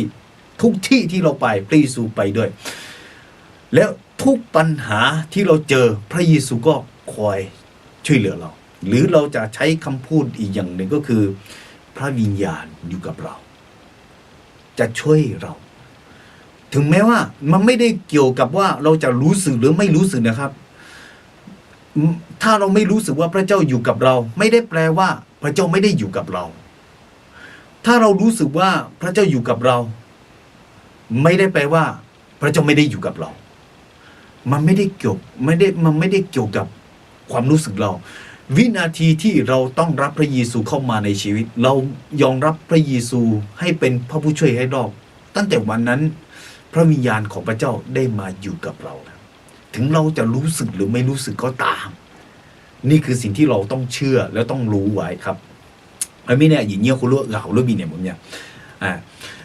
จะเลี้ยเดือดที่เดือดพักกือเลยมาเทดูมากูเดือดสุ่มซิสุ่มหัวรู้ทางนั้นโนมามีเยอะอุลังจีหัวอายุยอดสายยอดดอจิงจีหูปอคุยเดือดต่อลูอายุโนมังบินเนี่ยละแต่แล้วคุณรู้ทำเนี่ยอย่างเงี้ยเธอมีเนี่ยงาคุณรู้จังมาเดซี่อาศัยอยู่เมื่อสามมื้อนี้อายุอยากจะงาอะไรเองนะมีเยอะอุลังจีหัวยอดสายยอดดอจีที่ปอโนโมโตโลหมอจีต่อลูมีบิเนี่ยแม่นกคุณรู้อยากจังนั่นนกคุณรู้มาจังนะเดนอนนึกจังคุณรู้มานะ你想啊，几十弄，啥平啊，几十弄来女把单呢？那米业你看，米业无论几好，米业有炒越多几乎嘛不呀，米呢会几乎也不会米呢，那我得是阿啥什么呢？嘛话呢，个都冇浪啊，你那米呢，米业爱到他当讲你也讲咩？那讲那那得是啦会爆呀咩？这个等，你爆呀呢？米业喏要那那路咋，到呀路。นี่น้องบินในลำเนี่ยมาจากนี่มาบิชันในลำนี้น้องคือก็คือติ้งน้องอย่าจ้องอย่างแม่ไอ้เราก็น้องพิชิตแม่จิโจเนี่ย我们一个毛那不嘛个样เรา会不会不มีนมาขายจีมาเงินนี่น้องข้องปีมีเนี่ยน้องเดซี่อาสามาสามอย่างนี้คนนี้ปิดอะไรอย่างงาและโมล่าแม่อย่างนี้เรามาดูในข้อนี้นะครับชีวิตที่ประสบความสำเร็จต้องมีความเชื่อเราต้องมีความเชื่อแบบไหนมัทธิวบทที่6ข้อ33ได้กล่าวไว้ว่าแต่พวกท่านจงแสวงหาแผ่นดินของพระเจ้าและความชอบธรรมของพระองค์ก่อนแล้วพระองค์จะทรงเพิ่มเติมสิ่งทั้งปวงเหล่านี้ให้ในข้อนี้ได้กล่าวไว้ว่าถ้าคริสเตียนอยากจะมีชีวิตที่ประสบความสำเร็จก็คืออยู่รอดถึงฝั่งเราต้องเชื่อว่าพระเยซูจะประทานทุกสิ่งที่จำเป็นให้กับเราในขณะที่เรากำลังแสวงหาแผ่นดินของพระเจ้าและความชอบธรรมของพระองค์ก่อนพระสัญญาข้อนี้เป็นจริงผมบอกได้เลยนะครับชีวิตผมเป็นจริงผมแสวงหาแผ่นดินของพระเจ้าและความชอบธรรมของพระองค์ก่อนผมมุ่งตรงไปในงานรับใช้ในขณะที่ผมรับใช้พระเจ้าอยู่พระเจ้าก็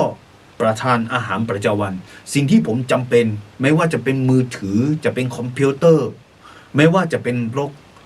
พระเจ้าก็ประทานมาให้แต่พระเจ้าจะประทานให้กับเราจะประทานให้กับเราเฉพาะสิ่งที่เราจำเป็นเท่านั้นแต่ถ้าเราอยากจะมีเยอะๆเหมือนคนอื่นอันนี้คือความต้องการของเราเนาะอันนี้ก็ผมก็ไม่แน่ใจว่าคุณจะได้ไหมแต่ถ้าเราแสวงหาแผ่นดินของพระเจ้าและความชอบธรรมของพระองค์ก่อนก็คือเรารับใช้พระเจ้าเราเชื่อในพระเจ้าเชื่อเถอะว่าเรามีกินมีอยู่มีพอใช้แน่นอนพระสัญญาของพระเจ้านี้เป็นจริงแน่นอน เราต้องเชื่ออย่างนี้ แต่ถ้าเราไม่เชื่อข้อนี้เราก็จะคิดว่าพรุ่งนี้เราจะกินอะไร เราจะใช้อะไรปีหน้าเราจะใช้อะไรค่าเทอมลูกก็มาแล้ว ค่าโทรศัพท์ก็มาแล้ว ค่าผ่อนรถก็มาแล้ว ถ้าเราคิดอย่างเงี้ยเราก็ต้องไปหาเงินก่อนความชอบธรรมของพระองค์เพราะฉะนั้นพระพรของพระเจ้าก็ไม่สามารถที่จะมาในชีวิตของเราได้เพราะอะไรรู้ไหมเพราะว่าเราไม่ได้ปฏิบัติตามพระวจนะคำของพระเจ้าพระวจนะคำของพระเจ้าบอกว่าให้เราแสวงหาแผ่นดินของพระเจ้าและความชอบธรรมของพระองค์ก่อนแล้วพระองค์จะประทานสิ่งทั้งปวงเหล่านี้สิ่งที่เราจำเป็นให้แต่เรามัวแต่ไปหาเงิน แล้วก็สิ่งจำเป็นก่อนที่จะแสวงหาพระเจ้าพระเจ้าก็เลยไม่สามารถที่จะอวยพรเราได้นี่แหละใครที่ประสบความสำเร็จหรือไม่ประสบความสำเร็จเนี่ยมันอยู่ตรงนี้แหละว่าเราจะแสวงหาแผ่นดินของพระเจ้าและความชอบธรรมของพระองค์ก่อนไหมหรือเราจะไปหา สิ่งที่จำเป็นก่อนไหมนี่แหละถ้าเราปฏิบัติตามหรือเชื่อในพระคำของพระเจ้าว่าพระเจ้าบอกว่าให้เราแสวงหาแผ่นดินของพระเจ้าและความชอบธรรมของพระองค์ก่อนแล้วพระองค์จะทรงเพิ่มเติมสิ่งทั้งปวงเหล่านี้ให้แล้วก็ไม่ต้องไปเครียดเราแน่ใจว่าถ้าเราปฏิบัติตามแล้วเราเชื่อพระคำของพระเจ้าแล้วพระเจ้าจะประทานสิ่งที่จำเป็นให้จริงๆไม่ว่าจะเป็นที่อยู่ค่าเทอมของลูกไม่ว่าจะเป็นอาหารประจำวันทุกอย่างที่เราจำเป็นพระเจ้ารู้ในข้อพระคัมภีร์มัทธิวบทที่6พระเจ้าได้บอกไว้ว่าดูนก ที่อยู่ในป่าหรือที่บินอยู่ในอากาศมันไม่ได้ปลูกไม่ได้เกี่ยวไม่ไ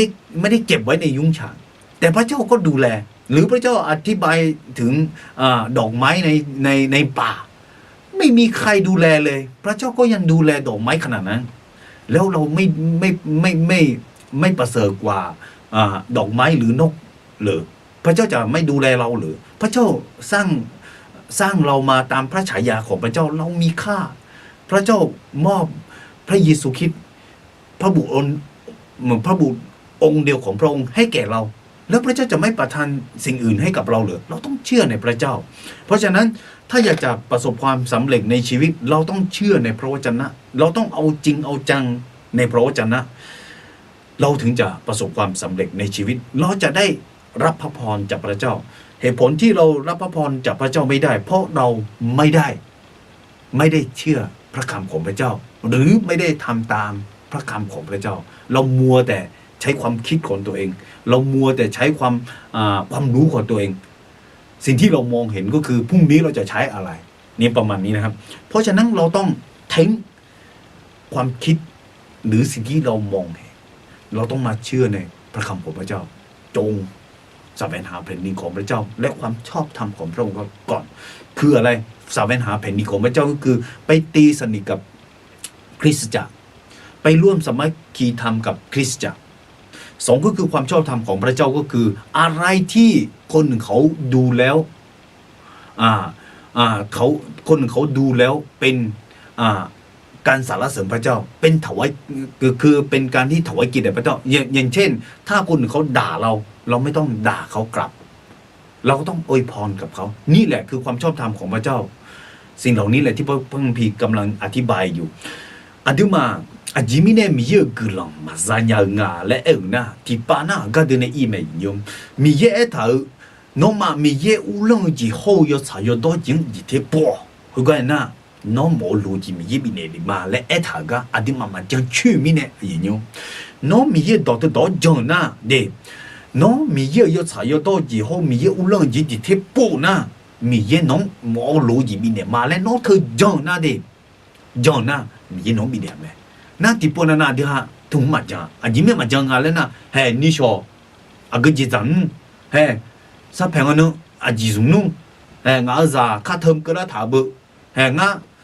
นิชอเนี่ยลูผิวยบีบุเฮ้นิชอเนี่ยจ่าบุแล้วก็จิจันนุแหละคุณลุนี่บัดนั้นเนี่ยอาดิมามีเยอุลจีเนี่ยมีเยยอท่อยอจ่ายอโตจิงจิเทมาปุนี่เฮ้或者冇路径的贴补呀，啊的嘛米嘛将去米呢，米到嘛将去米呢老人哟。那他米呢啊米个龙嘛啥样，来和你冇啦啊人哟，他米呢伊能啊啊人葫芦啊苦着嘛，怕好些。那么啦讲，别这样呢，你小个子咱们同我别这样呢，米一倒的倒讲了些，米一倒对，米一倒这个都米一乌龙节，节后也参与到节的贴补那个节啊来呐，米一乌龙节呢喏。卡里咋阿姆也可以不用领啊，卡里咋阿姆也唔用啊，来那会情也打领啊，米有米行打一喏，也贴也偏崩啊，为什么噻？喏要参与到节来那阿个节啦，阿啲客么呢？米有些很些多啊，来喏也啊，阿爷喏，喏会情嘅就叫米也喏冇逻辑打咧，喏米嚟啦啊。哎，这个等哎忙啊，人家的那米呢？那些阿啥什么样呢？除了也讲咩嘞？啊，啊人家除了下边的忙咩的，孙子的节伊嘛人家，孙子的节呢，人家来呢，阿都讲的，阿都讲到身体点吹呢，就个啦，来忙啊人家。ในข้อที่3นะครับในข้อที่3ผมได้ให้หัวข้อว่าถ้าเราสะดุดในความเชื่อและล้มลงจะเป็นอย่างไรผมต้องบอกอย่างนี้นะครับตั้งแต่วันที่เรามารับเชื่อพระเยซูแล้วความเชื่อนั้นนะความเชื่อนั้นจะไม่อยู่ที่ระดับเดียวกันนะครับบางทีก็ขึ้นบางทีก็ลงแต่ถ้าเราสะดุดแล้วเรามาถึงจุดที่เราต้องมาทิ้งความเชื่อเรามาถึงจุดที่ว่าไม่เห็นมีพระเจ้าเลยอย่างเงี้ยเราต้องทำอย่างไรเราจะมาดูในหัวข้อนี้อย่างนี้ก็จงจีสันติจิและหน้าและมาอย่างนี้เดิดิมาสัมภาเยซูจงเล่าเนี่ยเดจงเล่าเงินก็ข้าวแม่เนาะ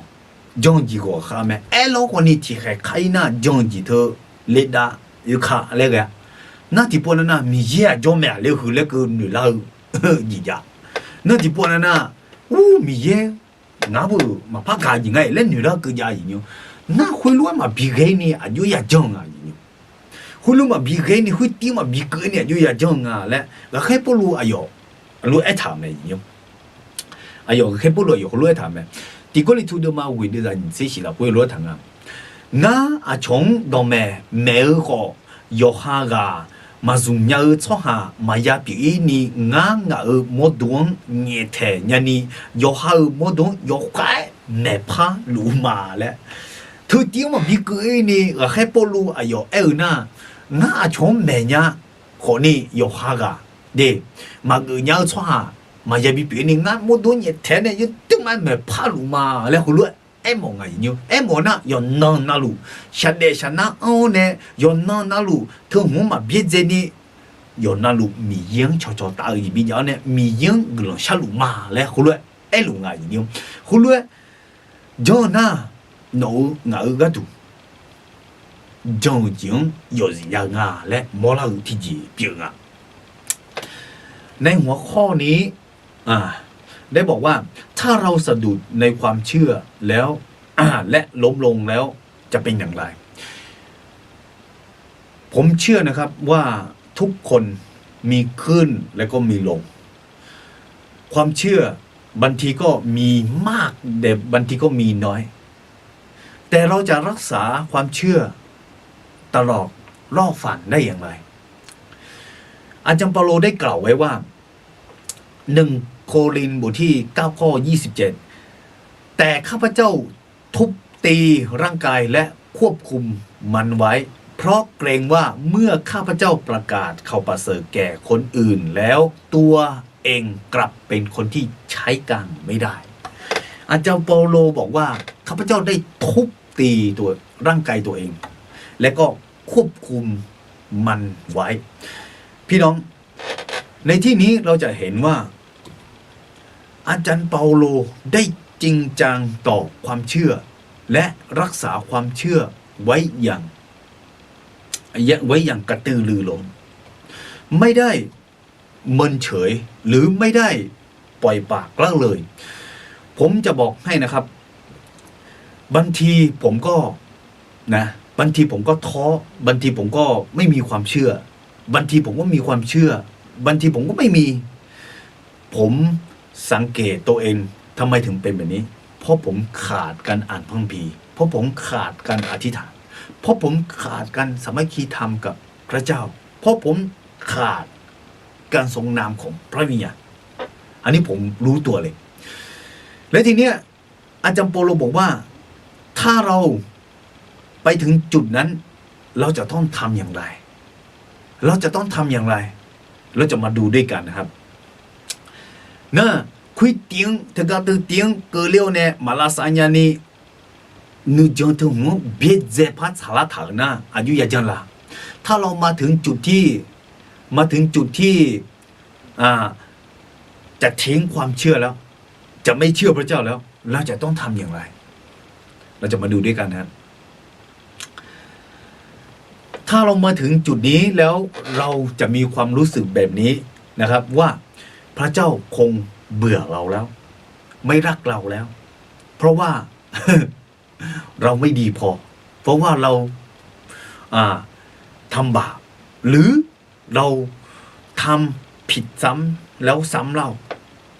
พอทำผิดเราก็ไปสารภาพบาปพอสารภาพบาปไปพรุ่งนี้เราก็ทำผิดอีกแล้วความเชื่อของเราก็หายไปแล้วเราก็จะคิดว่าพระเจ้าคงเบื่อเราแล้วไม่รักเราแล้วเราต้องรักษาความรู้สึกหรือความคิดแบบนี้นะครับถ้าเราไม่รักษาเราก็จะลักทิ้งพระเจ้าไปเลย เราก็จะไปเชื่ออย่างอื่นอาจิมิเนงาฮูลุเองอะไรนะอาเดือนนึงจนที่ก็ถือช่วยเจอนะมีเยงามาพักกันไหมเด็ดละทำไหมแล้วฮูลุหนึ่งอาจิมิเดฮูลุหนึ่งอะไรนะอีบ้าอุ้ยอีบ้าเชฟเพียอีบ้าเชฟเพียเนี่ยอีบ้าพังอุ้ยอีบ้ามัวอีบ้าเชฟเพียแล้วฮูลุยินจงเงอาเดือนนึงจนที่ก็ถือกับพลังช่วยสันติจริงมีเยงามาพักกันไหมเด็ดละทำไหมแล้วฮูลุหนึ่งอะไรอย่างเงี้ยไอ้โลกคนนี้มีเยอะบุเยอะต่อเยอะทางอะไรอย่างเงี้ยมีเยอะบุเยอะต่อฮูลุทางอะไรอย่างเงี้ยลูกมาดูมาเยอะด้วยจ้ะสมเชื่อเยอะเนี่ยสมเชื่อเวลาคุยรู้ทางอาจิมิเนี่ยน่ะงาคือรู้ว่าจันดูเท่ามาแล้วทางชิวเจเดือเจตากาแค่จุจ้ารู้เด้อบ่าวยาวเด้อยุ่งยาวเจอาคายาลือเจยกกูเจยนาเจฮับเบเท่าอากูเจมาคาอาเดือสัมภาเยซูคาลือละคุยมีเยอะอดีตเก่าจีนมาคือก่อนเนี่ยนะไอ้ยังน้องนึกจนถึงก็ถือกับไปไงที่จ้องงั้นน้องคุยเนี่ยมั้งเนี่ยน้องอีบ้ามัวอีบ้าชาเพียวนี่ชอบอีบ้าพังเขารู้ปูปลาเขารู้แค่นี้มีเยอะน้องเก่าเถอะมาบิว呀น้องเขารู้แค่ไม่เล่มีเยอะสิ่งอย่างไม่ได้มีเยอะสิ่งอย่างมีเนี่ยสัมภาระสูบมีเนี่ยเลยมั้ยมีเยอะน้องเก่าเถอะก็เถอะมาปูมาพารานี่เก่ามั้ยมาปูมาพารานี่เก่าก็อดีตหางมีเยอะยี่ห้อมาพักกันแม่แล้วงั้นมาพักกันน้องแม่งั้นย้อนไหนบ้างเนี่ยแล้วเขารู้เนี่ย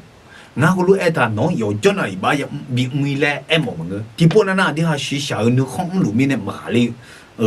อย่างนั่นที่มีเนี่ยน้องเขารู้ไงน้องคือเตียงจะรู้ไงน้องกำลังสารติดเตียงมาคือแล้วนี่เขารู้จะรู้ไงน้อง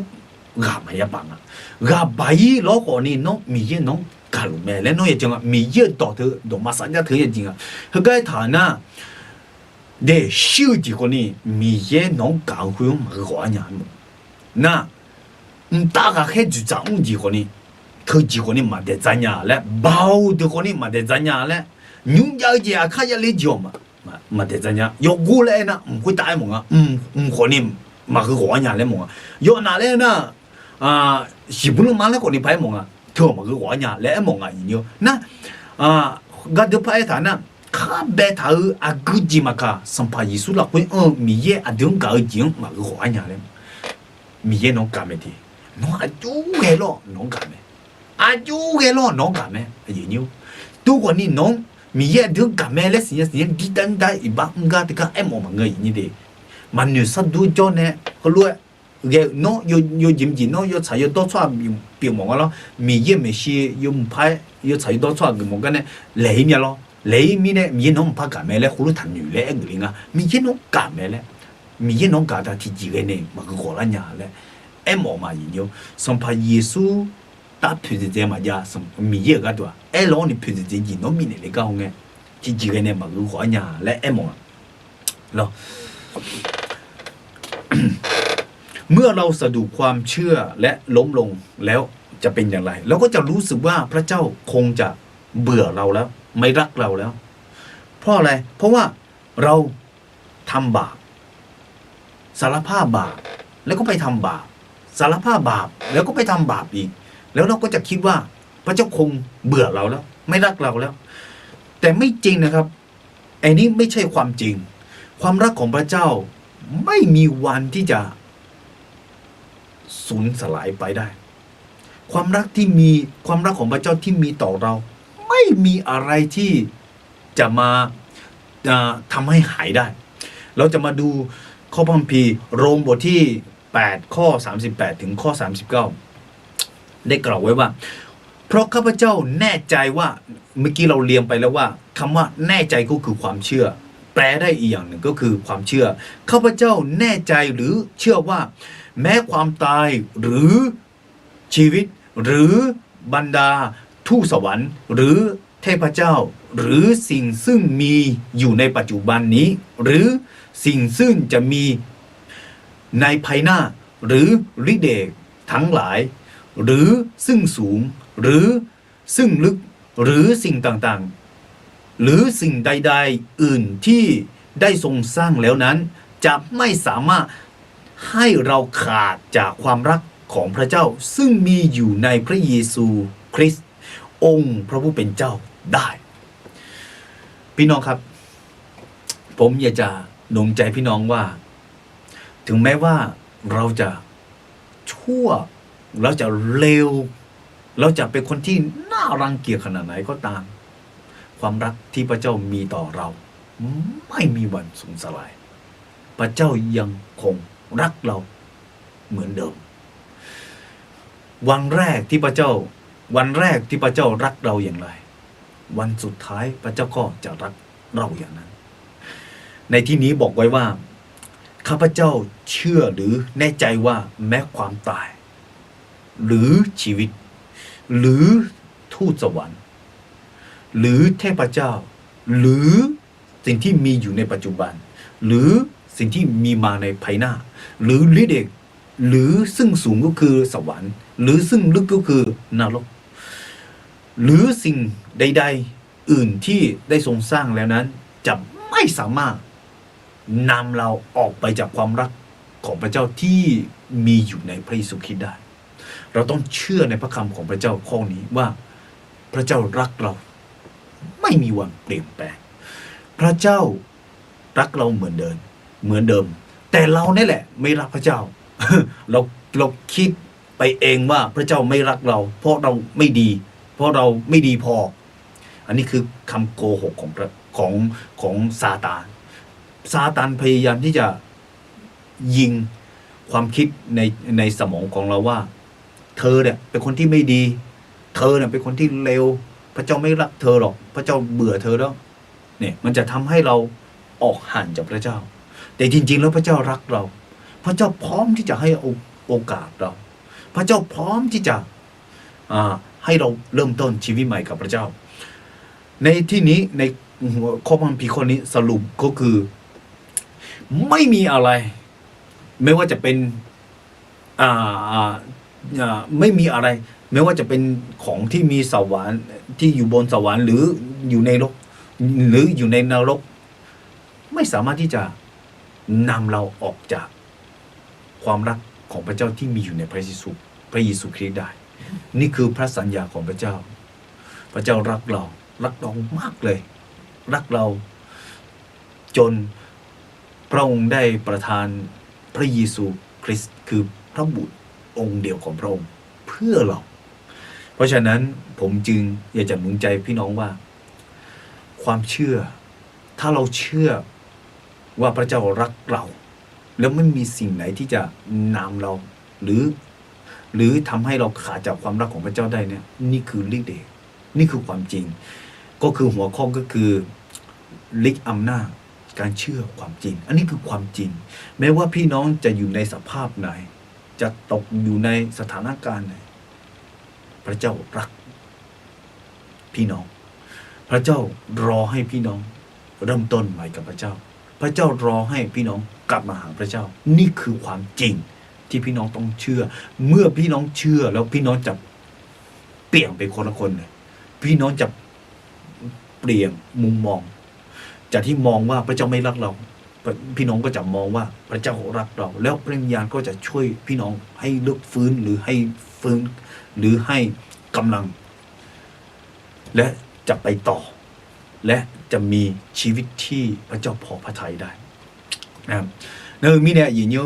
ถึงมีเนี่ย有接纳路了会呢มีเยอะดูมันกัดเจ๋งอ่ะและมอลาเนี่ยนั่นที่มีเนี่ยน้อง有查的影像嘅น้อง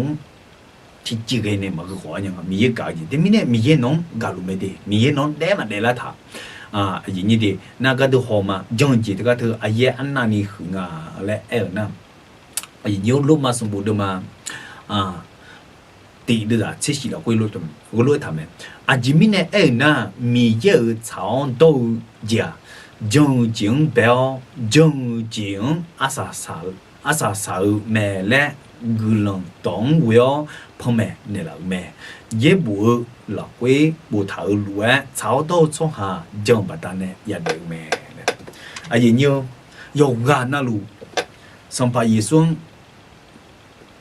สิ่งอย่างนั้นจังจีเนี่ยอาดัมแบบน้องชีคาเลี้ยงเนี่ยสัมภาระเยซูน้องข้าหูเนี่ยลาเมล่สัมภาระเยซูบัดดานเนี่ยงาข้าหูจิซาเมล่ก็ถึงยาสาเลเมอาดัมแบบเนี่ยจังจีชีเนี่ยคนนี้อาสาก็ได้ยาสาเลเมงาหูรู้เอ็มชอบนี่ก็ยูจิมจีชอบนี่ก็จงอะไรที่อันน่ะเดสัมภาระเยซูจังเบลังอะไรสัมภาระเยซูละคุยเบลังเนี่ยจังลังเนี่ยที่พวกนั้นมันเนี่ยมาสุดจุกอีบางเวลาฮูลูจีแล้วเดเนี่ยอาศัยสารเงี้ยชิกันเงี้ยอายุสัมภาระสุนยันอยู่ตรงไหนน่าอีบ้าต่อลูสัมภาระสุนเนี่ยพี่จะยี่เมล่อายุยาจังเมแต่ก็ต้องไม่ยาสาเลเมน่าจัดที่กันน่าคนนี้งาลูกเอคนนี้น่าต้องเป็นไงสัมภาระสุนจังจีเนี่ยเปล่านั่งมีเยกาอันนั้นนี่รวยจอลูกคนนี้อาศัยสารเงี้ยงาชิเลงเงี้ยคนนี้งาอีบ้าต่อลูสัมภาระสุนเนี่ยพี่จะยี่เมล่งาจังกายาสาเลเมอย่างนี้จังกายาสาเลเมมีเยจอมเมล่งาวัดยาสาเลเมน่ามีเนี่ยจังจีอาเยหูรู้หือเมเด็กทำไมคริสเตียนต้องมีความเชื่อเพราะว่าในพระคัมภีร์ได้กล่าวไว้อย่างนี้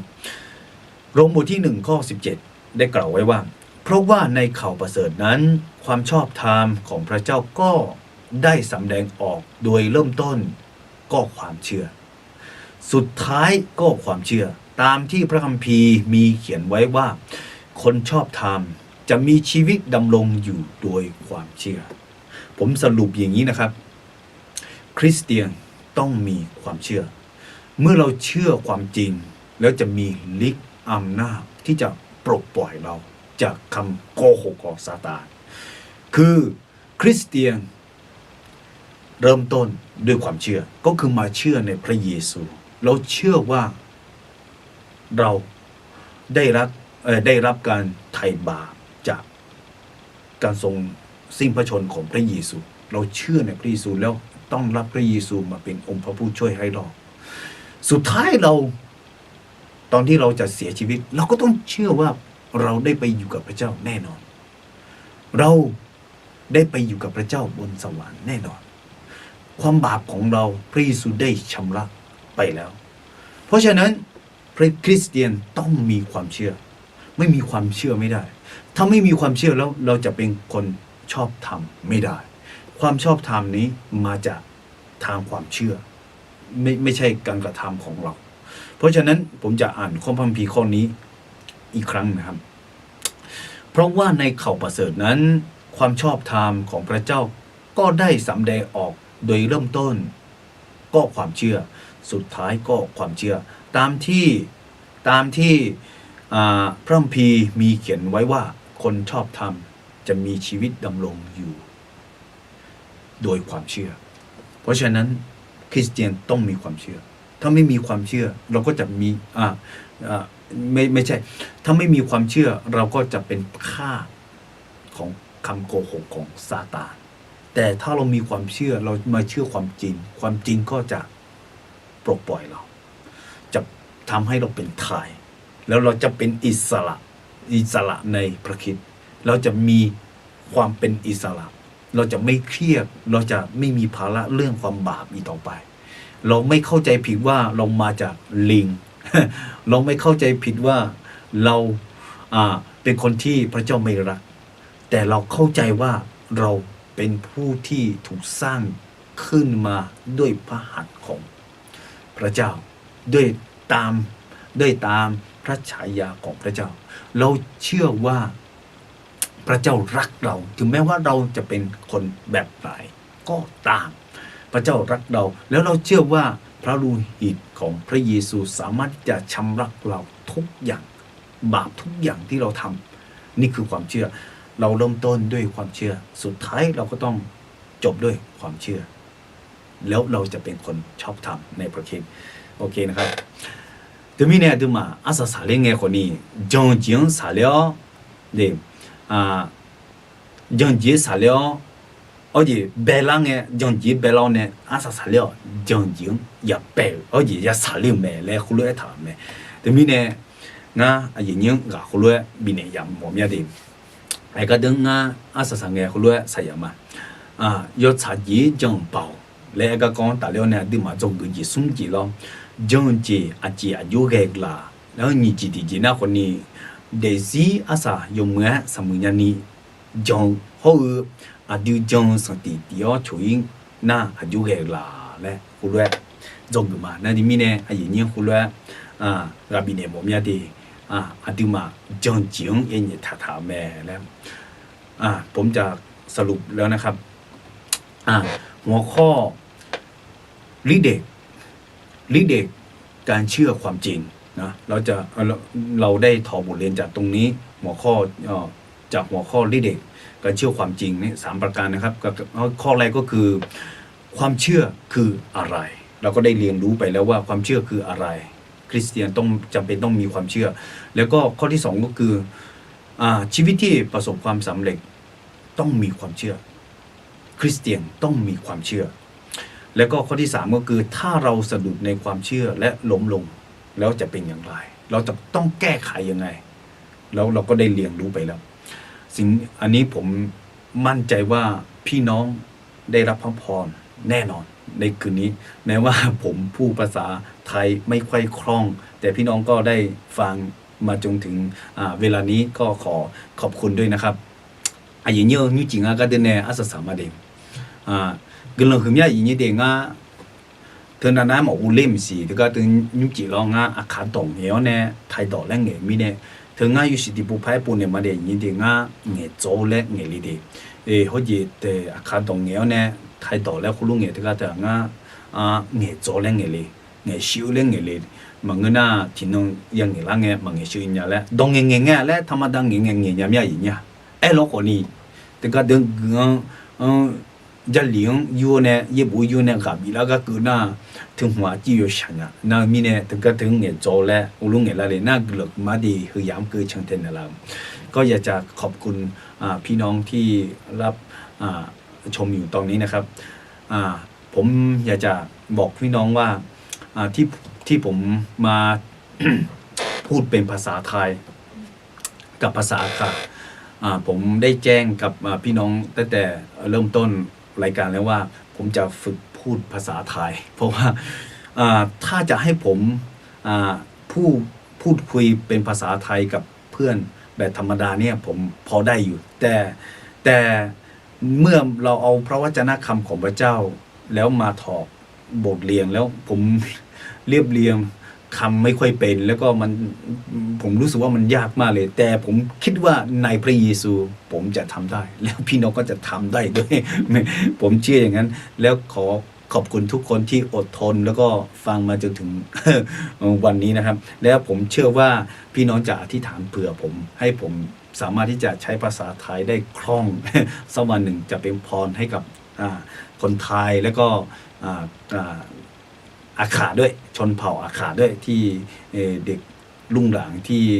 เขาไม่สามารถที่จะฟังภาษาอาขาได้เต็มที่เพราะว่าเขาได้เรียนภาษาไทยได้พูดภาษาไทยเขาก็เลยไม่ค่อยได้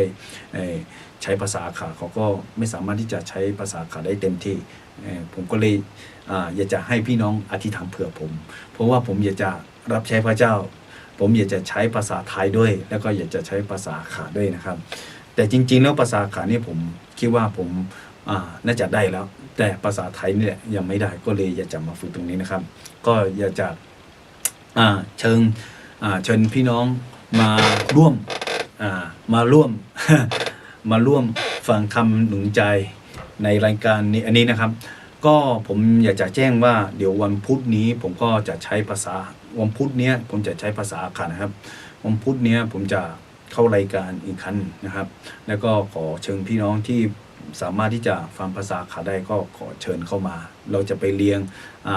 พระธรรมยอห์นนะครับวันสำหรับวันพุธนี้นะครับ那啊，人家啊，葫芦啊，苦荞嘛，而种呢这属能个呢，人家葫芦苦荞嘛的，啲嘛啲个路啊，一到好啊饮最嬲呢，有下什么种嘅啦嘛咧，你几个东啊，可能就不下嘛一点。adam yo no klan ja chuma de klan khidu du nya adam yo no chone nga shu ne la mi le nyu ji hu yam no hui adam yo he no la kwe ne thama de aka dung ja zo yoga na lu yang nge yoga na lu no klan mi de la hu le jam ya adam yo de mi ne no yo xie kon se du ani no mi khong hui mai ni ka dung ino yang nge ya thung de ka dung no klan bi lo adam yo he ka dung ya na ha lu yoga na lu na go ji ja na ko ne dam yu he no la sa ne lo no la sa ne lo khon no gu ga ji ya thong pu ne ya da na ko ne dam yu in no ne he no yisu chom yo we ne khon no gu ga ji lu je ne la kha chen ne sa u ji bi ne lo yu ga na lu no la ko ne thama le sha lu to lu su ba su chom yo sha ma amen